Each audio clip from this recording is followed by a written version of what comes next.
Alright, so the first place to find information about this afternoon's PD is to go through Teams down to the Moranbah AI and PD One Notebook. It is there ready to go for you. Now just to give you a little look at what's on there, there's 2 sections at the moment. All the AI sites that I've been working through, heaps there, go to your heart's content. This afternoon, the PD sessions, everything that's been done this afternoon, there will be little details from each of your presenters for today. So I'm going to go through and we're going to set up ChatGPT. Now you don't have to do that while I'm talking. I've actually copied it all in here for you. Everything I'm going to talk about, I've got some examples and a couple of pictures there for you. So just watch along to start with and then you'll be able to go back. So the first thing is that I've got given this term a new class, and it's back in engineering, which is totally foreign territory for me. So, and we're using Arduino. Okay, now I've had a little bit of a play with that before, but I've never taught it correctly, I guess, from the perspective of a teacher. So, how do I learn about it and create a lesson plan and then differentiate all within 30 minutes? And this whole process took me less than 30 minutes. Yes, I've been using this for a little while, so I've streamlined my processes, but all this I'm going to show you, 30 minutes, that's it. So the first thing you have to do is when you're using something like ChatGPT, it needs to know who you are, okay? Now I pay for the ChatGPT 4, and so I've got access to the plugins and things like that, which make a big difference. You're going to with it? For what I'm doing, and also the fact now that with plugins, actually I'll just see whether the internet will open quick enough for So does me. it just allow you to sort of import straight into like PowerPoint or? Yeah, no, well what it's giving me is access to here. We're going to hover over here. The default is a smarter version than 3.5 that you've got. Okay, if you're on the free version, it's just not quite as smart as the version I've got. The benefits for 100% are the browse by bin, which means now that the fact that ChatGPT 3 that you use only goes up to September 2020 with its knowledge base, now I can search by Bing, which means it's searching the internet so it knows everything that's current as of today. And I will show you where I did make a little mistake in my prompts when I was looking up Arduino. Advanced data analysis, so for people who are trying to work out or you've got some information about how your kids are going, you can put an Excel spreadsheet in there and say, explain the data to me, and it's amazing what comes out. And then we go to the plugin store, and if I want to go to plugins, you'll see that I've got the little C there, that's the candle one, because that's the last one I used, and I've been doing that for the demo. These are other ones that I actually have put in there so far. They're ones that I've been using and playing around with. And then like anything, you go to the plugin store. Now when I first got ChatGPT, there was only about a couple of hundred plugins. Now there's well over 1,000. So all you have to do, they've actually put a search engine in now. So you just type a topic. So if I type power, okay, straight away, there's a whole heap of different things coming up about power. So that's how you find your different plugins. And so if you use a plugin, which will go back to my Arduino one, what I was hoping that it would do, because I hadn't used Canva before, because we do have a school account for Canva, was that I was thinking, I wonder if I can get ChatGPT to just give me the information and put it onto the Canva slides. Well, it found slides for me, it just doesn't put it onto the slides, which I thought, oh, that won't be too far away. So anyway, back to what was my problem. I need to learn Arduino, I need to make sure I know it, I've got some kids in my class who I know I'm going to have to differentiate quite severely for them, okay? So, first thing is, how does ChatGPT know who I am? And that's where custom instructions come in. So I need to tell it who I am, where I'm coming from, and how I want you to respond to me. So this is what I've copied and pasted into the OneNote for you. So I'm an Australian teacher, I teach Australian curriculum and which one I'm teaching, and I give the age range as well, just to give them a bit more perspective on it. It's three-dimensional. Now all this I copied directly from the Australian curriculum so that it knows exactly what's going on. Okay, the 3 dimensions. So is that basically just your achievement standard that you've copied in there, or? Yeah, just see what the 3 dimensions are.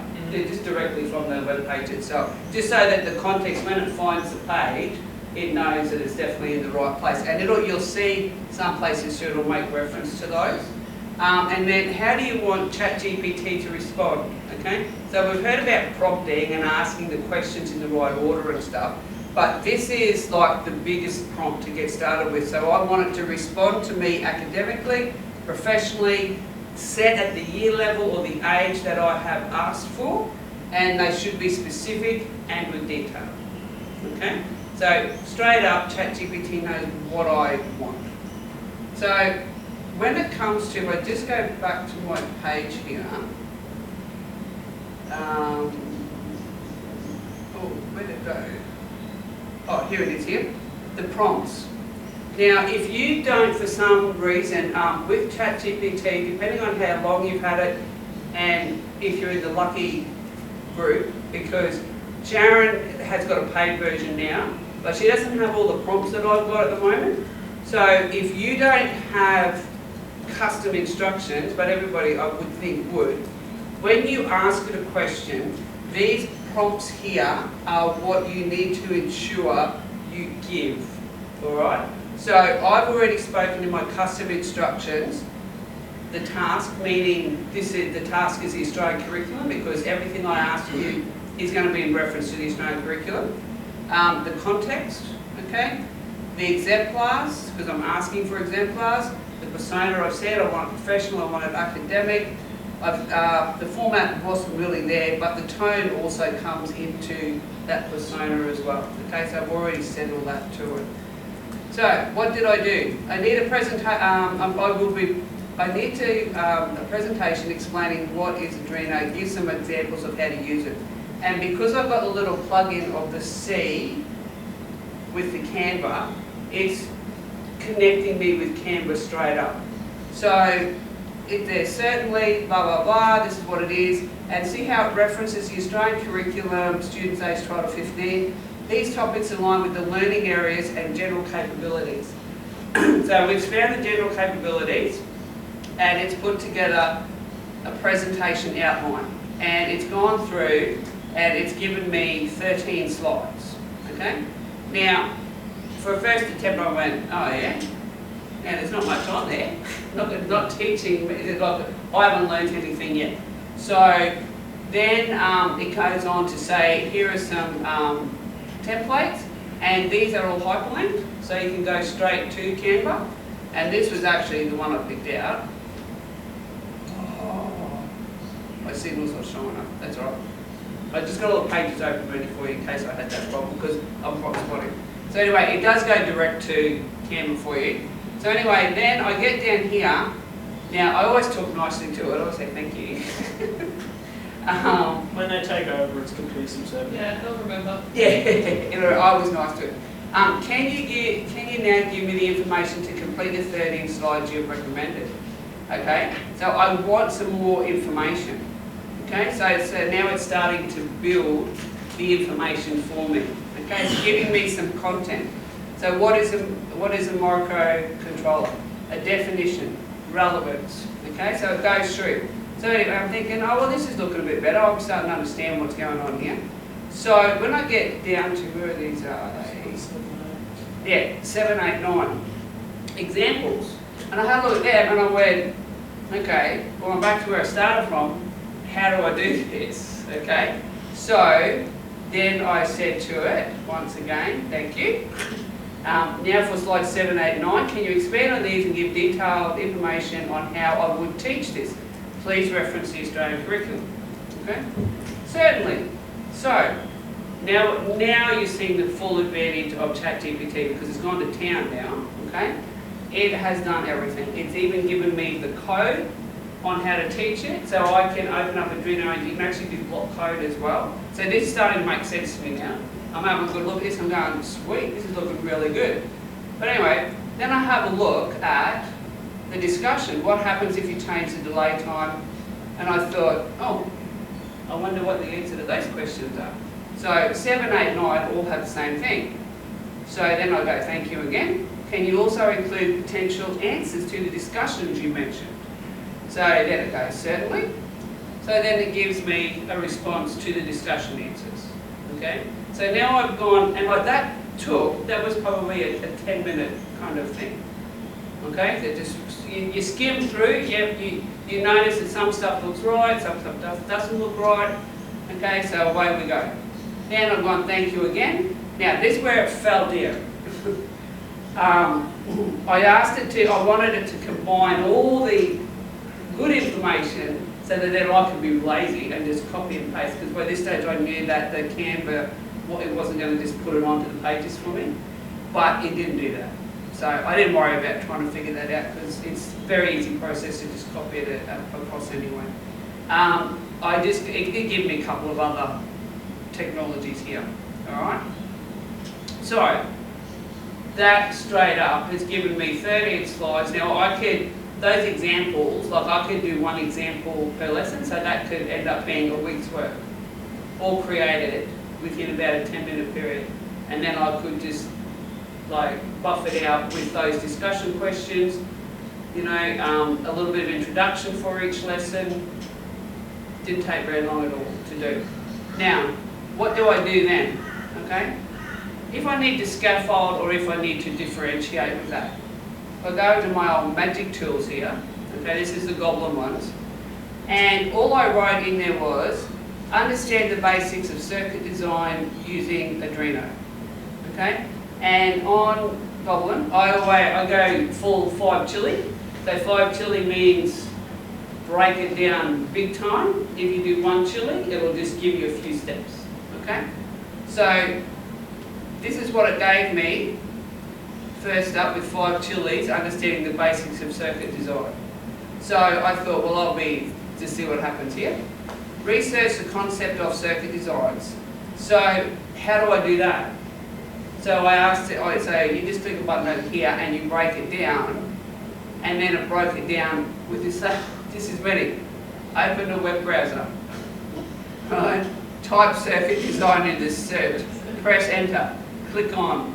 Okay. So like we might laugh, but when you're talking about differentiation or you've got students on ICPs, I found that when I was helping Josh with the math class this year and we're doing quadratic equations, I actually used this for quadratic equations because I thought, I don't understand, these kids just aren't getting this, like that. They're just not getting it. So I put some in and I broke it down and broke it down and broke it down. And then I found some areas that we hadn't actually mentioned. And I thought, I wonder if that's the missing piece that the kids have missed out on.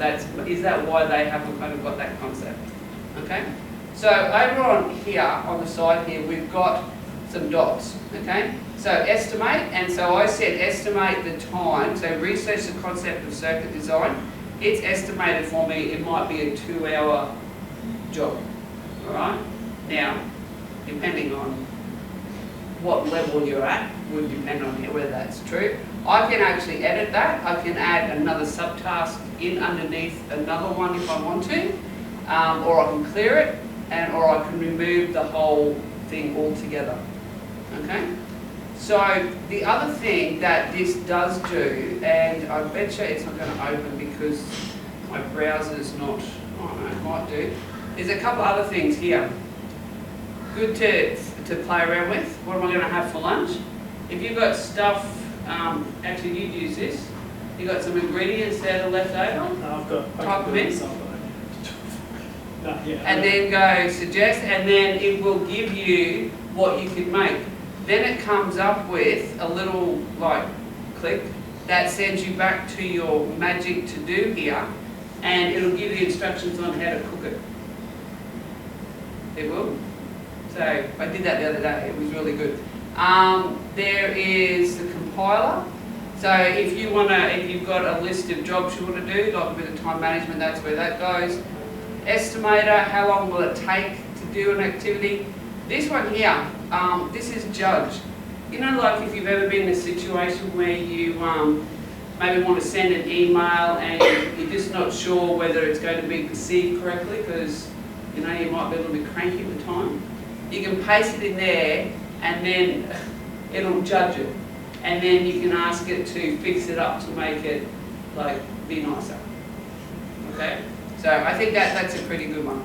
So anyway, that's the breaking down kind of tool, like more the scaffolding.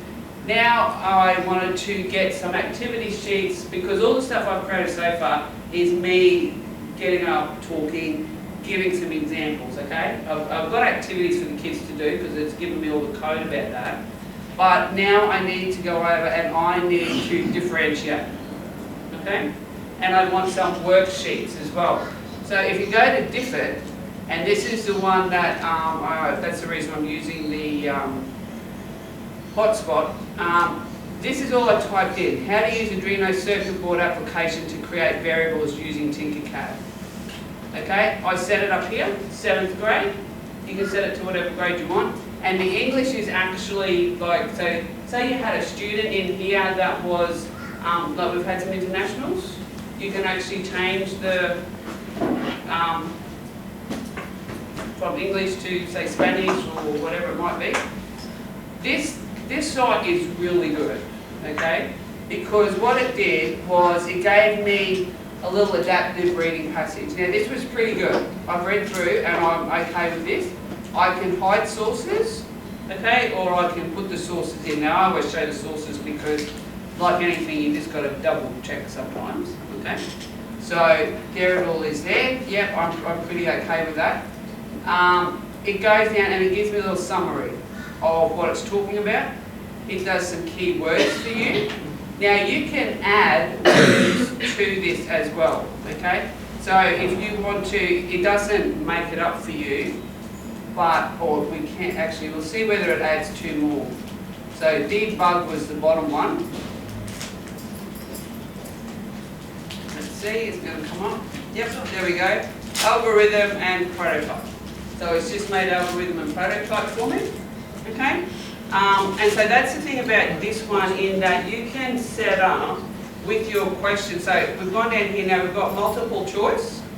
I can go in and I can go add questions. We are on basic comprehensive at the moment. So when it sets this up or does a differentiation, it is at basic. I can go in then and I can add simple reasoning. I can do strategic thinking. Or if you've got kids that you want to extend in your class, we go extended. How many more do you need? So if I go extended thinking, and I'll just put 2 more in, and let's go here. And it's added 2 more questions for me. Now you can hide the answers, or you can show the answers. Okay? Then it goes on and it gives short answer questions. And so you can do the same thing. Add questions and you can add all the different questions at the different levels. Okay? So for your students that may be like at that grade 5, 6 level, if you're teaching grade 8 or 9, or you've got some real high flyers, you can do the extended ones as well. And then we can do open-ended prompts. Now the other thing it can do too is, what I typed in to start with was just words. But now, let's say like I found this YouTube video and I thought, oh yeah, this would be really good for my extended kids. So I found something in it and it actually is. So I've copied the web page, as you can see. I go into Diffit. I actually put the link of the YouTube channel in there. And it does exactly the same thing as what you saw from the text prompt. Okay? So it's found all the information from the video for me. It's done the summary for me. I've actually, because I'm going to use this, I've actually asked for some more keywords already. I've put in some extended responses for the multiple choice and for the short answer questions. Okay? Sorry, Karen, can I ask actually, how's it spelled? D-I-F-F-I-T. Thank you. Yes. Yeah. That one, I'm pretty sure this is the one that is just blocked on the school website, I think. Yeah. Oh, you're in? Well, I haven't logged in, but Oh, you've got it. Okay, maybe you can't log in. But now, the one thing that I know you won't get out at school is that you see this save, export and share. That goes straight to Google Docs. Now, Google Docs is 100% locked by the department. But what I've done, I'll show you, because I'm quite squatting, I'll show you from that first page. Here is a worksheet, all right? So that I can just copy and paste and put into my OneNote, okay? It's set out exactly the same thing. It's got the little ones and stuff there. So it's from the, what do we call them? sources. That's it, sources. I'm brain dead today. And so here's the questions, A, B, C answers, right? Now, there is a heap of different ways that it can present this. So I've just pulled two off in case the getting to Google Docs doesn't work for us. I also asked it to do it in PowerPoint. And I'll just make that a bit bigger for you. Okay. So, the same format. Okay. What is Tinkercad, and the kids can answer. So it's all set up so that the students, and this one did flashcards. Okay? And there's some instructions for the teacher on what to do with it. If I go back and I'll hit export and share and just see here. Oh, it's going to come up. Fingers crossed. Yep. Sweet. Actually, I'll make that page a bit bigger for you. There we go. Okay. So there is heaps and heaps and heaps of formats. Okay. So you can go printable or digital only. You can save as a PDF. You can do Google form for quizzes. We obviously have to use Microsoft. But these are some good ones. Some bubble organisers. So depending if you've got, like bubble organisers are really good for a lot of different topics. That what I'm doing with Tinkercad and Arduino, they don't sort of suit there. There's the Freya model, short answer questions. You can actually make workbooks as well. So it can run up workbooks for you really, really quickly. Obviously they don't have to be printable because everything you can do, like you can just download it digitally. Short answer question one, here's another interactive bubble map one. Let's see, we keep going, docs. Hexagonal think workbook. Oh, group. There's a group one here as well. So, like, there is just heaps. Vocabulary slides ones on where you can put it all. So, when it comes to, I've started from here. Okay. I made sure that my custom prompt was set up, okay, so my custom instructions are done. I asked it a question, I asked it to expand on the question, so there was 3 lots of interactions there. I've now got a basic teaching plan. I can put it onto slides, okay. Then I went over, I expanded on a few things, so that was personally for me, just so that I was getting my head around how I'm going to present this properly. And then I've gone over to use the Arduino and get something ready for my more advanced kids. So, and that's this one here, so I'll just get out of that. So that's this one here. And so now I've got some worksheets, I've got some information for them. All done. All under 30 minutes at home. And I've presented that to you in 25 minutes.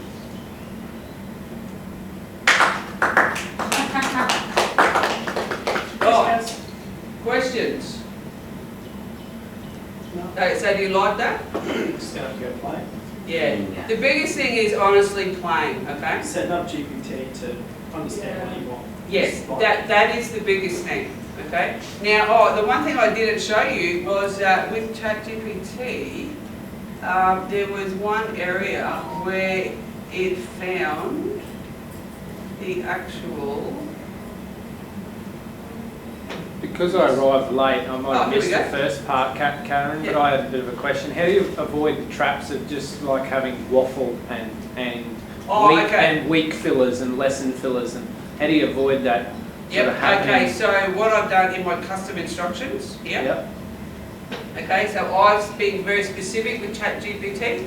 I've told ChatGPT who I am, what I want you to reference. All right. This is just direct copy and paste from the Australian curriculum on the 3 dimensions so that it will reference the general capabilities and like it will make reference to them, and like when I showed them throughout, yes, that it did. Yep. Okay, so that's a straight copy paste. So this is in the AI OneNote that I've made up. So for if you're like like you reference design and technology, humanities, English, you just change it to whatever you want. And if you teach from grade 7 to grade 12, then put 12 to 17. Okay? So then how do you want it to respond? I want it academic, I want it professional, I want you to be specific to the age and year level that I gave you, and they need to be specific and detailed. And that way then it did, and you'll see here that it actually did find parts of the Australian curriculum. Sweet. Yeah. So that's how I know I haven't got any waffle. Thank you. Thank you. Thank you. See ya. Do you want to turn that one off now and take that somewhere else? Is there another session in here? Yeah.